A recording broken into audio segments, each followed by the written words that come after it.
Hi, happy 4th of July. This is Paul. I'm in Romania today. And as you are celebrating freedom and independence there in the United States, I'm in Timișoara in Romania, a city northern Romania, just outside of Hungary, about 3 hours. I got here 2 days ago. And I'm with my friends Soren and Diana, who are with a company called Life Care and a group of distributors called Blue Diamond. And they're showing me around. And I know you're looking at this and saying, Paul, we've seen your video blogs. You were outside the Eiffel Tower. You were outside the Louvre. You were outside Big Ben and Westminster Abbey. What are you doing just in front of a plain door in Romania? Well, this is truly the birthplace of freedom for Romania. 21 years ago, December 16th, I believe it was, is really where it all started for the people of Romania. And I wanted to just ask Soren and Diana to kind of share the history of where we're at. Where are we right here? We're actually in front of a house which was given by the church to Laszlo Tökés, which was exactly the priest who started the revolution, because the revolution started from one of his ideas. He was in prison because he wasn't very friend with Ceausescu at the time, and he made it public. They arrested them, and the students he had just couldn't stay in houses and got outside and asked for him to be free. So that's what the revolution started. And then the Romanian people just got together and ran on the streets, and from Timișoara, the other towns, and the revolution really started from here. From exactly. here. And yes. this is where Soren, this is where a lot of the strategy meetings were planned, or? Yeah, this is what we heard. I mean, personally, I was very young at the time. I was like 9 years old, so I only heard it from my parents. I was being kept inside the house. The children were very protected during those times. We were not allowed to go out and meet with our friends. Everything was. There were very dangerous times for us. As I heard it. Every strategy that was considered for following actions started here. From here they moved downtown to the city center, and there they met with all the other revolutionaries and revolutionary people, and started to plot the following actions.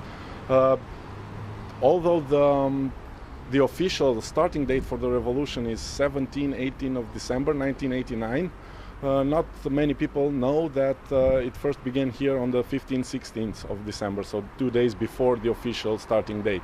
We can see writings on the walls of the house which say everything that happened before the 17th of December. Those were very strange times in the Romanian people's history. We're still trying to recover from the communist era before the revolution.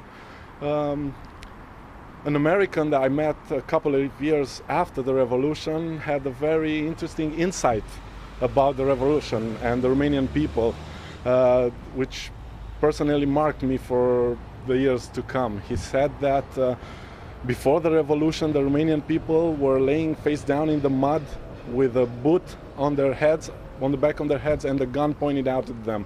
After the revolution, the gun disappeared, the boot went away, but the Romanian people still lay down, face down in the mud by their own choice. And that went on for many years after the revolution, and our grandparents and parents still cannot comprehend what happened here in December 1989. The younger generations that comes from behind it, they can, for the first time, think more freely, more open about the life that surrounds them. But our parents still are set in their old ways and habits, and still, I don't know how to say this without offending them.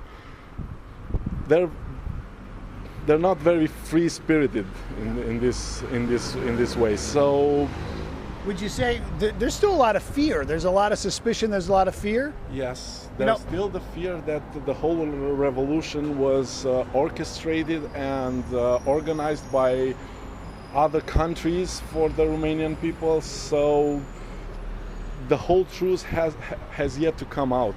Wow. 21 years after, we still don't know exactly what happened back then for sure. We just guess. And you've worked in corporations, large multinationals. How do you see the difference in kind of decision making and thinking that takes place from the younger generation to the older? It's exactly what Sorin said. It's a difference between generations just because of back days influence. Because people expecting the boot on their neck and the gun on their head, they're still suspicious, and that suspicious made them spread all over their attitude, generally attitude. They're suspicious all the time. Generally, the Romanian people are suspicious by their nature, but the younger generations change. I'm going to it's not their nature, it's their programming. Yes, right. Exactly. By their nature, they're loving. Yes, but by their programming. Exactly, because if the nature was like this, the younger generation would be exactly the same, right. But they're not. The younger generation are more open-minded, they change the way they think. That's why in a corporation, when the management is getting younger by age, absolutely, we're talking about a totally change of way of going up. Yeah, because they're not suspicious, and because they dare. Yeah. Yes. And they see this is my second time in Romania. I was in Bucharest and Iași back in December, and I spoke at several universities there. And when I walked away, my thought is that I wish that the people could think what I see, the potential. You've got to come to Romania. The people here are wonderful. The food is fantastic. The opportunities, if you're an entrepreneur in America, look at the opportunities in Romania. Great people, great place to do business. English is spoken everywhere. And I was just at Life Care, a company that's celebrating 5 years of the birth of their company today. And they're a multi-level marketing company, and they're growing very fast. They're now spreading out into Hungary and into Spain and Italy, soon to come to the U.S. They have plans to come. So this has been Paul. I wish you all just recognize the freedom. This country here has enjoyed it for just 21 years. And I was talking today to a friend of mine, and I said, democracy is fragile. You have to fight to get it, and you have to fight to keep it. So thank you, Sorin. Thank you. Thank you Diana. very much. Be well. Happy 4th of July. Happy 4th of July.